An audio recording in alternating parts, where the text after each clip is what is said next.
If you're anything like me, your fridge has the tendency to get overwhelmed by jars of salsa, jam, chutney, relishes, and other condiments that have been opened, partially used, and then neglected as we move on to the newer and more exciting condiment. And when it gets really bad in my house, I declare Jar-magedon, and every meal must use up at least one jar.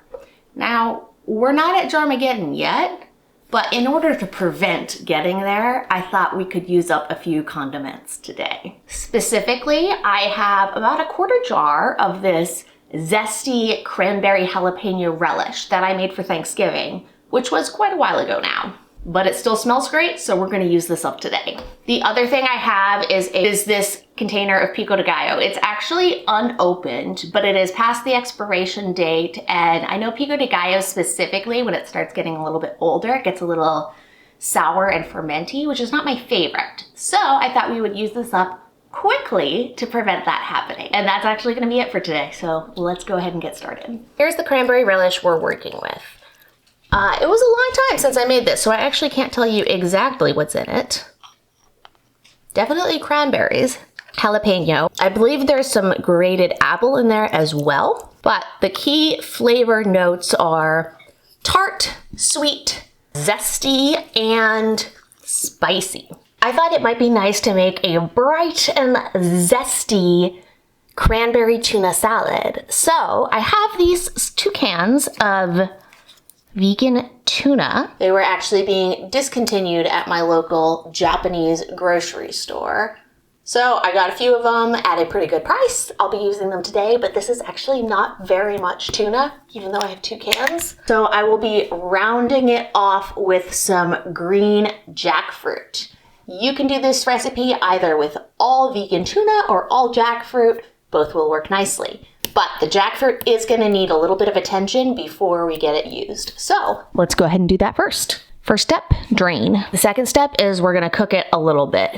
Now, we don't actually need to do that much with this jackfruit because our chutney should be carrying most of the flavor, but we do wanna transform it a little bit to give it more of a tuna vibe. Get our skillet heating. We're gonna add a little bit of oil, optional if you don't want it. And then I'm gonna start putting in my jackfruit, and I'm just going to smoosh these centerpieces and sort of tear apart these other pieces. Ooh, like a little jackfruit bean. And you don't need to be too fussy about this because we are gonna mash it later on, but it's nice to just give yourself a little bit of a head start. Other times when I've made a vegan tuna salad, I have put a little bit more work into it, sauteing garlic, things like that, being a bit more fancy. But today is not a day for being fancy. It's a day for avoiding Jar-magedon. We've got our jackfruit. Now we're gonna add a little bit of flavor. I have some dulse powder. Dulse is a type of seaweed. It has a lot of flavor. If you can't find dulse, however, I suggest just chopping up some nori because that will do well too. And I'm just gonna add a nice sprinkling of dulse to get sort of that sea vegetable flavor in our tuna. Fun fact, there's a group of people who think you should say sea vegetable and not seaweed because it highlights the useful qualities of our ocean plants. I don't really care, but I do enjoy having a variety of terms that I can use.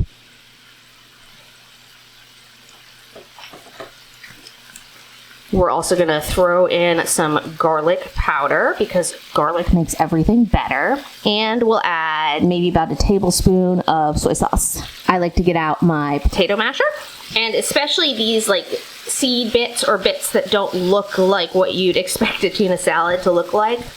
I like to give everything a good mash and just break it up. If you haven't used jackfruit before, it's often used as a meat replacement, and it's not done so for the flavor. Green jackfruit, which is the unripe fruit, has actually very little flavor, but it does have a fun, stringy, pull-apart texture that is what's used to mimic meat. You have to add the flavor yourself. Speaking of which, I'm gonna add a little bit of nutritional yeast as well. Not a lot, because I'm not trying to make it taste like nutritional yeast, but it is a great source of umami that can give a background flavor of savoriness. And we'll just give this a little bit of a saute. We're not trying to cook anything or to sear anything. We're just trying to evaporate a little bit of the excess moisture from our jackfruit. Let's make our salad. I like to do the dressing first. That way you can mix it in the same bowl and not have to dirty another dish. So I'm starting with about a cup of my relish. I'm using that amount because that is what I have. I know some people really don't like a mayonnaise-y tuna salad, but I am not one of them. I do, however, want it to be mostly relish, so I'm gonna add some mayonnaise, vegan mayonnaise. This is the vegan Hellmann's, but not a ton. Maybe about 1/3 of a cup. Let's add our jackfruit to the mix. This is, I wouldn't say cold, but sort of cooled down at this point. And our canned vegan tuna, which looks like this. I believe it is a soy and gluten-based tuna. The vegan canned tuna definitely needs to be broken up a little bit. And then we can just sort of mix everything together. The only thing I think this really needs is a little bit of brightness. So I'm gonna finely chop up some cilantro, and I think that should put it over the top. I was out walking my dog, and then, as often happens, it came to me. There's sort of one other ingredient that I feel like will really bring this dish together. So it's a simple little addition, but we're gonna do it. Some fennel seeds, toasted, some of them a little too toasted, some of them a little not toasted enough. Clearly I didn't do a good job. And I'm just gonna grind that in my pepper mill into the salad. I really feel like the toasty and licoricey flavors of the fennel will really bring together the vegan tuna and the cranberry. I'll add a pop of white pepper in there too while I'm grinding things. Done. It's very pink. It's like our vegan Barbie tuna salad. Well, this Pico does look pretty sad. And I think it's because it's made with sad winter tomatoes. It tastes fine though. Again, kind of sad. The tomatoes are a little bit bland and watery, but that's okay. I think what we're gonna do is we're gonna transform this basically by making it so the tomatoes aren't the star of the show. I mean, I think it's really gonna be a pretty simple transformation, and the first thing we're gonna need to do is cook some couscous. I don't know that you really need to watch. We're just gonna make it as directed. Let's go. Start with our cooked couscous. About a cup of couscous cooked. Then we're gonna add all 12 ounces of our pico de gallo. This will act both as some chunks of tomato and onion, but also as our dressing. There's a lot of lovely lime in there. And you could mix it together and stop there. But I'd like to elevate it just a little bit, nothing too crazy. We're gonna start with some oil. These are the sorts of occasions that I like to use a nice quality olive oil for, because when you're not cooking it, you do get that lovely olive oil flavor. We're also gonna add some brightness from mint. Fresh mint would be perfect, but when you don't have any, dried mint will work too. I'm gonna add quite a good amount. I know I mentioned that these were sort of flavorless winter tomatoes. We're gonna kind of offset that by adding something else that will add a little bit more flavor and juiciness. I've got this fuyu persimmon, so I'm just gonna peel it, dice it, and add it to our bowl. And finally, I toasted some almonds. I'm gonna chop them up and add them to our salad. Roughly cut, that'll do. Now we just mix it all together. If you don't happen to have a persimmon lying around, who even are you? But also raisins are another nice bit of sweetness that might add another dimension to your pico de gallo couscous salad. If you have fresh parsley lying around, which unfortunately I do not, that would also be a lovely addition. As for the fresh cilantro that I do have around, but I have plans for it. Looking lovely, I'm just gonna add some salt and pepper to taste. And although the lime juice has plenty of acid, I actually think it could use a little bit more. So I'm gonna throw in a little bit of homemade fruit vinegar. You could also use like an apple cider vinegar or some lime juice if you have it. Let's let those flavors meld in the fridge together a little bit, and then we'll give it a taste.